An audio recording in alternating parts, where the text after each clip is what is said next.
Siapa yang tak kenal Tantowi Yahya, artis papan atas Indonesia yang jobnya mendominasi host di berbagai stasiun televisi Indonesia dengan bayaran termahal.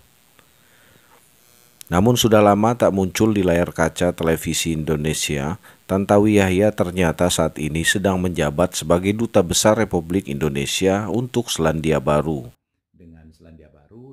Di tengah mewabahnya virus corona yang sedang melanda dunia termasuk Indonesia, Tantowi Yahya tak ketinggalan menyampaikan pesannya kepada masyarakat Indonesia melalui video yang beredar di berbagai sosial media, sepertinya terkhusus untuk warga Palembang, Sumatera Selatan yang notabene adalah tanah kelahirannya. Assalamualaikum warahmatullahi wabarakatuh. Apa kabar kamu galo-galo? Mudah-mudahan sehat. Tidak kurang satu apapun. Dan mudah-mudahan kita selalu hidup di bawah lindungan Allah Subhanahu wa Ta'ala. Dalam video tersebut, Tantowi menyampaikan pesan pembukanya dalam bahasa Palembang dengan ucapan salam kepada masyarakat Palembang, Sumatera Selatan, dan memberikan kabar bahwa keadaan keluarganya di Selandia Baru dalam keadaan baik dan sehat. Alhamdulillah kami di Selandia Baru juga dalam keadaan sehat-sehat walafiat. Keluargaku yang kusayangi, sekarang dunia lagi mencekam. Kita hidup penuh keprihatinan setelah satu wabah penyakit yang bernama COVID-19 menerjang dunia. Tantowi menambahkan bahwa saat ini wabah virus corona sedang melanda dunia. Ia menyampaikan keprihatinannya terhadap kondisi saat ini, terutama keprihatinannya terhadap masyarakat Indonesia.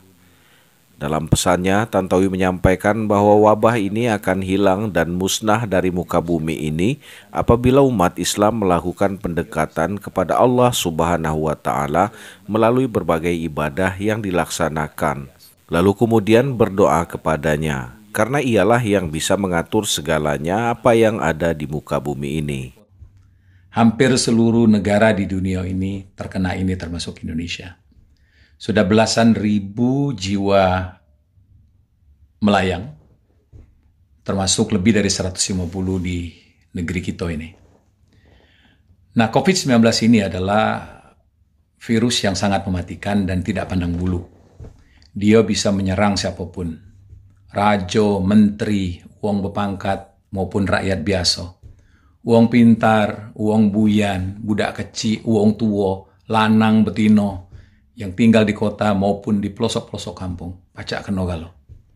Artinya kalau mereka ini wong-wong hebat, yang hidupnya bersih, sehat, pacak kena. Apalagi kita yang sebaliknya.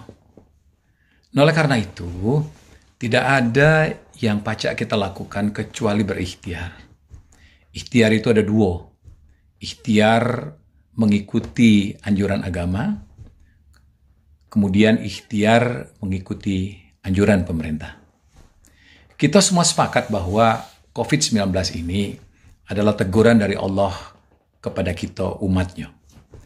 Mari kita introspeksi diri. Banyak dari kita ini yang sudah tidak lagi menjalankan perintahnya. Banyaklah tua, sepuh, lanak mati, sholat masih belum rajin. Sholat itu tiang agama. Kalau sholat sudah tidak rajin, sudahlah.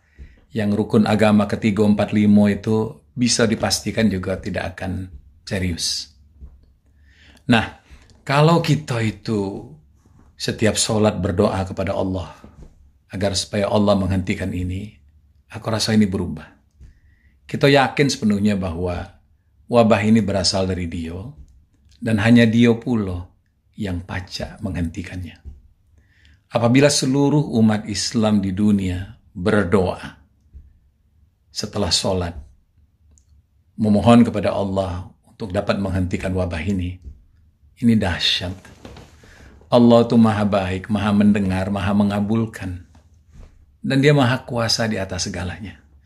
Kecil bagi Allah untuk menghentikan ini, jika saatnya Dia ingin menghentikan.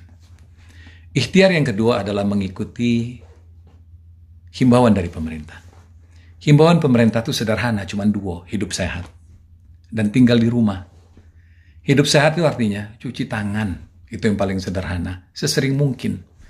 Setiap Anda menyentuh sesuatu, baru keluar dari rumah, kembali ke rumah, cucilah tangan. Karena bisa saja Anda itu membawa virus. Kemudian kedua, tunak-tunak di rumah. Ngapa demikian? Karena kalau Anda keluar rumah itu, kamu ketemu dengan wong yang tidak tahu wong itu sehat atau tidak. Ya, penderita atau bukan. Karena penderita dari COVID-19 ini tidak katik gejalanya. Sama baik penampilannya dengan kita. Apalagi ketika kita berhadapan dengan penderita yang sebenarnya dia cuek. Dia tahu sebenarnya, dia feeling, dia kena. Tapi karena tuntutan hidup dia keluar rumah. Ya. Atau wong yang tidak tahu sama sekali karena tidak ada gejala. Keluarlah dia ini ke restoran, ke supermarket, ke pasar. Bertemu dengan kita. Salaman dengan kita. Karena dia kawan kita. Cipika-cipiki dengan kita. Ataupun kalau tidak itu, dia bersin. Atau dia nyentuh apapun, kemudian kita sentuh lagi. Tertularlah kita. Kemudian, jangan terlalu banyak lagi buat-buat acara di rumah. Karena siapa yang kita undang itu, kita juga tidak tahu. Apakah dia ini sehat atau tidak. Itulah ikhtiar kita. Nah, ya. Di akhir video, Tantowi menyampaikan dengan pesan penutup bahwa COVID-19 akan lebih berisiko menyerang orang yang sudah lanjut usia. Karena selain daya tahan tubuh atau tingkat imunitas yang sudah menurun, juga pada usia sepuh lebih rentan terkena penyakit. Untuk itu sayangi orang tua di lingkungan kita dengan menghindari berbagai macam faktor yang dapat menyebabkan lingkungan kita tertular virus corona.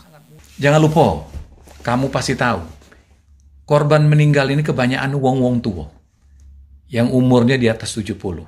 Ngapo? Pertama, semakin kita tua, semakin daya tahan tubuh itu menurun. Kedua, wong-wong tua ini kebanyakan juga ada penyakit lain. Kencing manis misalnya, itu yang penyakit umum di Indonesia. Nah, orang-orang yang punya penyakit seperti ini, itu sangat mudah dimasukin oleh virus COVID ini. Ya, nah jadi sayangilah kakek gitu, gede gitu, nenek gitu, sayangilah mereka itu. Jangan bawa penyakit dari luar, jangan bawa virus dari luar. Kalau tidak penting nian, sudahlah tunak-tunak di rumah. Masak di rumah. Ya, hindari bertemu dengan siapapun, ya. Mulailah berkomunikasi hanya dengan wong-wong yang ada di dalam rumah kita atau lingkungan terdekat kita dalam satu radius tertentu. Itulah yang pacak kita ikhtiarkan. Nah, insya Allah kalau dua ikhtiar ini kita lakukan dengan baik, insya Allah kita akan selamat dunia akhirat. Kita serahkan diri kita kepada Allah Subhanahu Wa Taala. Kita meyakini bahwa ini dari Dia dan hanya Dia yang dapat menghentikannya. Terima kasih. Assalamualaikum warahmatullahi wabarakatuh.